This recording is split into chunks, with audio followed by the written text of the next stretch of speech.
Your Steve Jones Show podcast is loading now. The Steve Jones Show podcast is sponsored by Purdy Insurance. Visit Purdy Insurance on Market Street in Sunbury or visit online at purdyinsurance.com.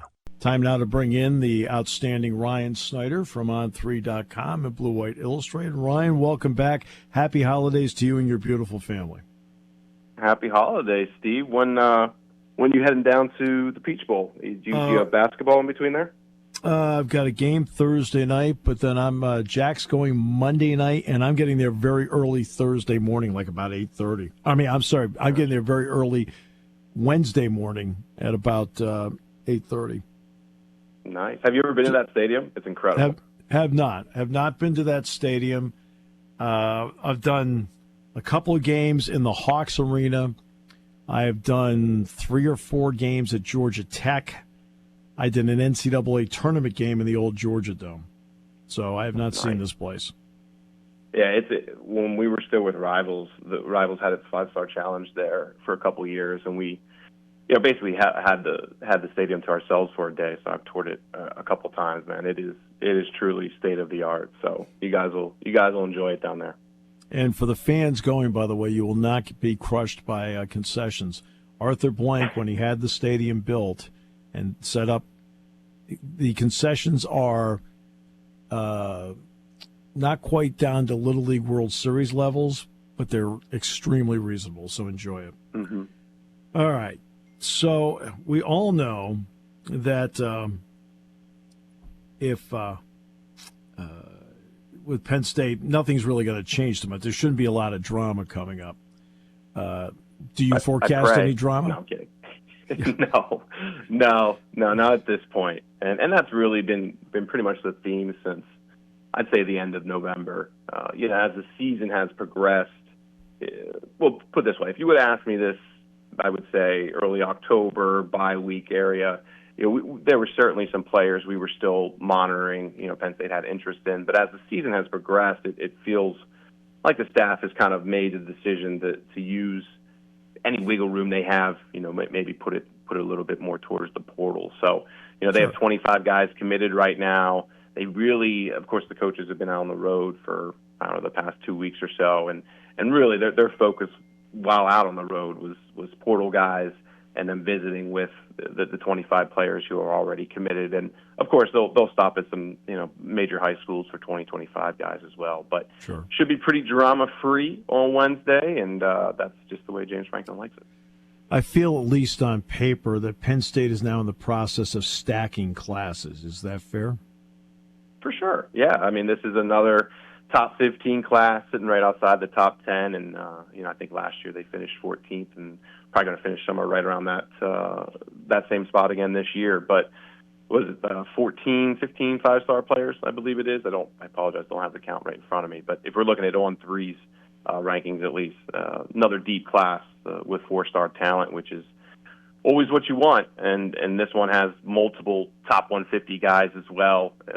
We'll get into some of the details or some of the specifics if you want to talk about them. But, when I always look at classes, obviously landing top 100 guys is incredibly important. If you look at the top schools out there, they're stacking top 100 guys. Penn State has a couple of them in this class, but they also have a pretty good chunk of guys in that top 100 to 200 range, really even top 150, which is always important. Guys knocking on the door to get into that top 100. So about 6 or 7 of those guys that I think, a lot of these, all these prominent schools would really want, and that's what you want to see. And then, of course, there's some guys that maybe don't have some of those rankings on the back end, but they're also guys who have steadily been rising, whether it's you go back to the summer or look at their senior season so far. So, there's one thing that James and the staff always do, it's getting out in front of a lot of schools and finding talent before others really make a push for those guys. And I think, if you look at, like I said, the middle tier of this class and even some of the guys that are a little lower ranked, I think they're going to be a good group of players who outplay those rankings. And Franklin, obviously, and his staff fully believe that. Based on where they are with guys leaving and now this group coming in, is this a good positional balance group? Excellent. I mean, I would think, honestly, this may be positionally balanced-wise, as far as looking at the numbers they need at each position. maybe one of the best classes they've brought in recent years. I mean, there's not really one spot that I look at and say, they could really use another, whatever it may be, a defensive back or all lineman or whatever position you want to pick. I mean, 4 or 5? I think they have 5 offensive linemen, which to go along with last year's class, which was 4 quality guys, all of whom were 4 stars. That was last year. This year, I think it's 3. I'm going to say 4 stars, 1 3-star, I believe is what it is, depending on the rankings, of course, that you use. But another very strong offensive line class that stands out a lot. And then, to answer or to go back to your regular point, look at linebackers. 2 there. They got all the defensive back needs they want, multiple defensive linemen, 2 running backs. You got your top quarterback in Grunkmeyer. I mean, there really isn't one position I can point to. And that kind of also goes along with why we haven't seen, I don't want to call it drama, but movement here over the last couple of weeks. I mean, they knew that they were in a good spot and, made sure to just prioritize and get those guys across the line.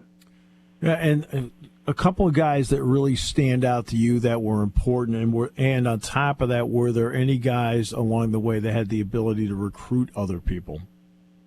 For sure, there's always those big gets that Sean Fitz and I like to say. We're actually doing a story on that for later today. As far as the players who really, top of the rankings, guys who were highly coveted, I think you have to start with Quentin Martin out of Bell Vernon. Mm-hmm. Just got his second state championship last week. I was down there, and the thing with Quentin is or at least watching that state championship game last week, you knew he was going to break one. It was so close so many times. His team opens up the second half, and boom, he busts off a 92-yard run to really put that game away. But looking at his career, this is a player who rushed for almost 4,000 yards. Has about 1,500 yards receiving. I think it was 80. I want to say 80 some touchdowns, 80 to 90 range. I apologize, don't have the number right off the top of my head. But okay. Just a guy who's been incredibly productive, right? And someone who was coveted by all the top schools in the region. Ohio State, Florida State was another one that was in the mix. So I think getting him is massive. Liam Andrews stands out as well. He's going to play defensive line at Penn State. Another 4-star player. He's out of Brookline, Massachusetts, went to the Dexter School. The thing with Liam that's really interesting is if you asked me a year ago, I was steadfast on he has to be an offensive lineman. I think he's such a good offensive lineman. And then he really wanted to play defense, and now as we've learned more and watched him more here, sure, we'll have to clean up technique and different things. But, man, as far as a wrecking ball in the middle that Penn State could really use at that 3 technique or even 1. We'll see where he progresses. He really fits that mold. So you got Cooper Cousins in there, of course, another, I think he's the 4th-ranked offensive guard in the country. He's out of Erie, McDowell out of Erie. You got Grunkmeyer, quarterback, of course, who I think at the time he committed, he was the 41st-ranked quarterback, I want to say, and now he's top 10. I think he's 8th. In the industry rankings. I think 3 has him at number 7. So they've done, as I said earlier, they've done a really good job at finding guys who are kind of below the radar, and then the summer camp scene comes on, and the season, obviously their senior years, and so many of these guys have blown up over the last couple months. Which is great. Now this is also a time of the year when they have to do everything. Go on the road, recruit, finish up, get the class done, prepare for a bowl game, and so forth. You and I have talked about this before, but it's a topic that came up earlier today at practice, as a matter of fact, and that was about the calendar. Mm-hmm. College basketball, for all of the things that happen in college basketball, they've had an early signing day in November when they're right about the time the season begins, and there has been no issue with it for a couple of decades. Okay, that's a pretty good sample size. Why can't college football have an early signing period in August to alleviate this kind of month? Oh, I pray it comes someday. It's so needed. Whether I don't know if they're going to do that. It feels, maybe you know better than me, Steve. I kind of felt maybe a year or two, maybe more than that, maybe 2 or 3 years ago, that would be a little more likely. It seems like a lot of the talk now is just getting rid of the early signing period and pushing it all back to February where it used to be. I don't understand it either. I think you can absolutely have guys sign in August, and of course, if there's head coaching changes or whatnot, maybe you got to give guys some wiggle room there. But I don't see why that would be an issue. I mean, Penn State had 24 of their 25 guys committed by the end of July. Most of those guys would have all signed and been happy to sign. And I know there's coaching changes and all that, but there's coaching changes in college basketball too, and they make it work. So I think it's needed. I think it should come at some point, and you add in the transfer portal and bowl games and all this stuff. I don't know how Franklin does it. I don't know how any of those guys do it. No. It's an insane, what is it, 16 days basically just nonstop out on the road. And then I guess they come home for, maybe 2 of those days, 2 or 3 of them to work in a practice here or there and host guys on campus. But, trying to juggle all that, I know they get paid well, but I don't know what you would have to pay me to deal with the 16 days of hell, as I like to call it. Right. No, because college basketball makes it work, right, and has for a long time. So I asked the question quietly today. I said, of the guys that you got verbals from, how many even remotely wavered between the time they verbaled and now? And they said none of them. Mm-hmm. I mean, that tells me everything. And they were ready to commit and just, I'm done with it. They only had one player this whole season who was committed to them that went and visited a game elsewhere. And that player, he was never really wavering all that much. I think he just kind of wanted to go see a game more than anything. Right. But if you go back over the years, there's been way more than that. And a lot of those times it's just, teammates going to games with their friends. Hey, I got a free ticket. Why not take it, right? Yeah. But the point remains, I mean, this is an issue that needs to be fixed and should be fixed. And I'm hopeful. I'm optimistic, I guess, is the right way, that I do like, some of the changes they're trying to implement and seem to be trying to do it as soon as they can.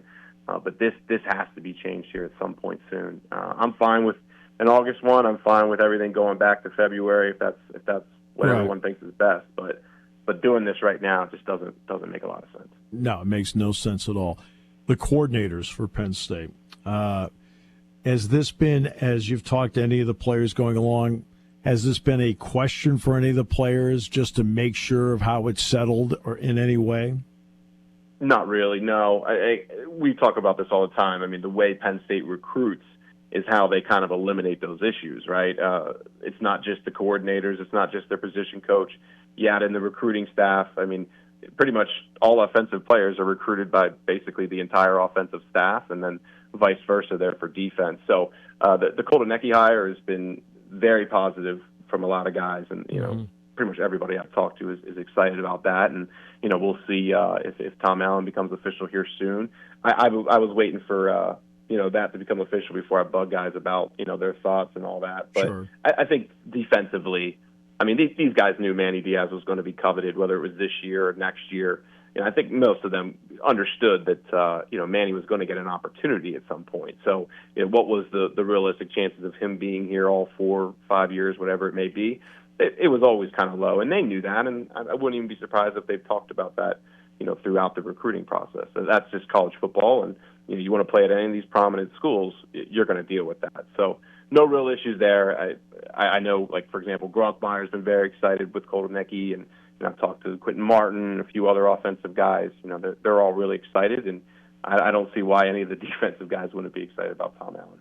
Right. I mean, well, that's what's interesting about it. I think if you're not involved in the recruiting part, I think there's usually a tendency to overthink it if you're not involved in it.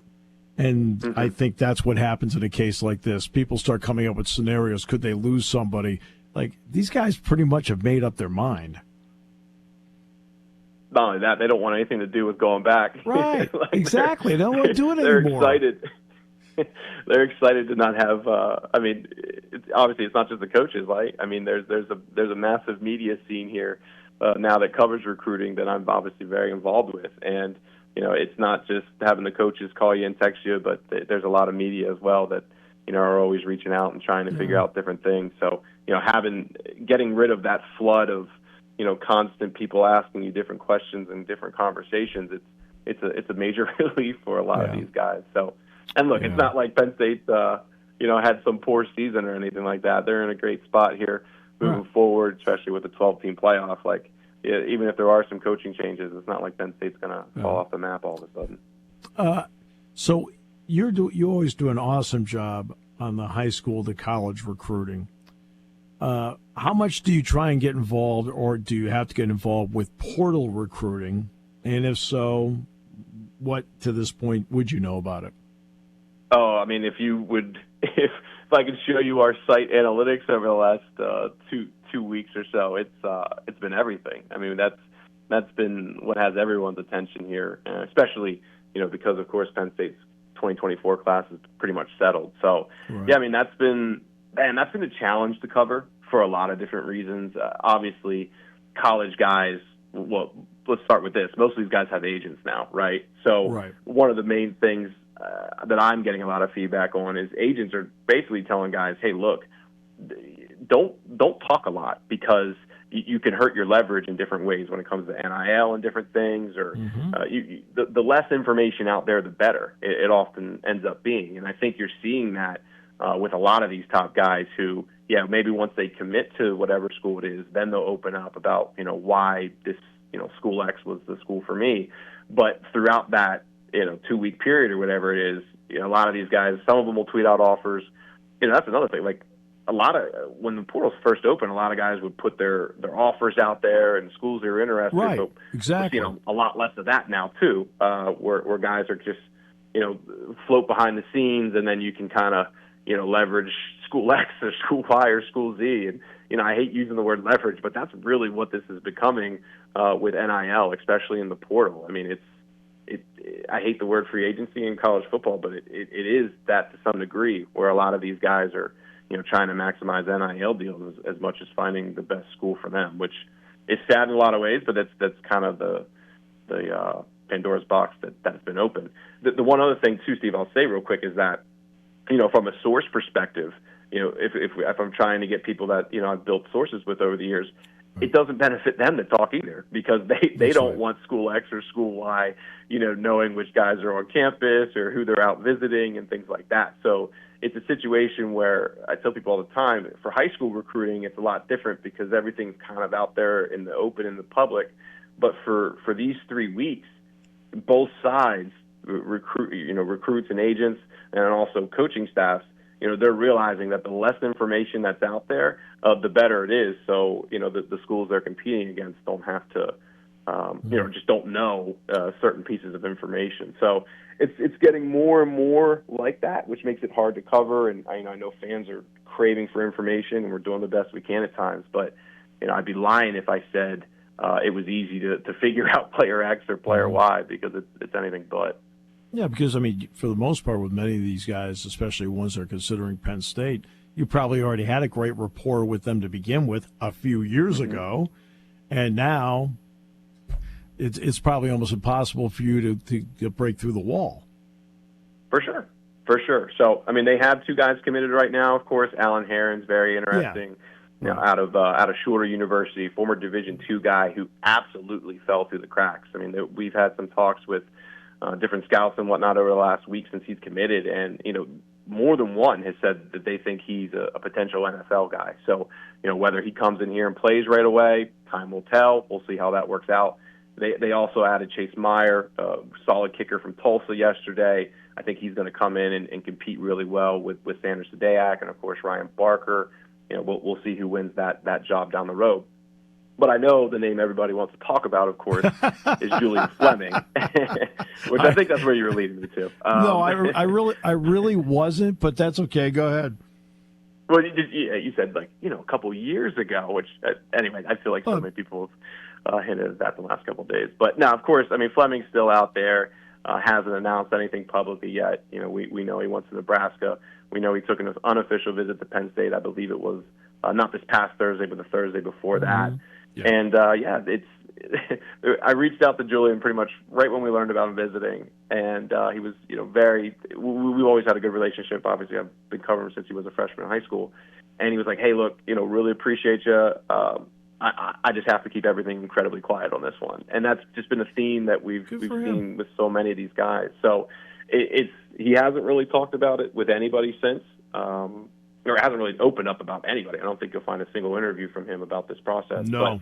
But I do think it's coming soon. Penn State feels like they're from what we've gathered, it seems like Penn State's in a good position, but the ball is basically in Julian's court. I don't know if other schools are making a late push, which is always possible with other receivers committing elsewhere, but Penn State seems to feel pretty good about this one from what we understand, and we'll see if he actually wears the blue and white, which I know so many fans have been coveting for such a long time.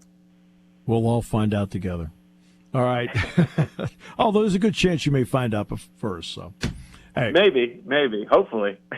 Ryan, thanks so much. Really appreciate it as always. Okay. Of course, Steve. We'll catch up soon, man. Safe travels. Enjoy the holidays, and Merry Christmas and Happy Holidays to everybody listening. Take care. Happy holidays to you and that beautiful family of yours. Thanks so much. Appreciate you, buddy. Yep. Take care. Bet.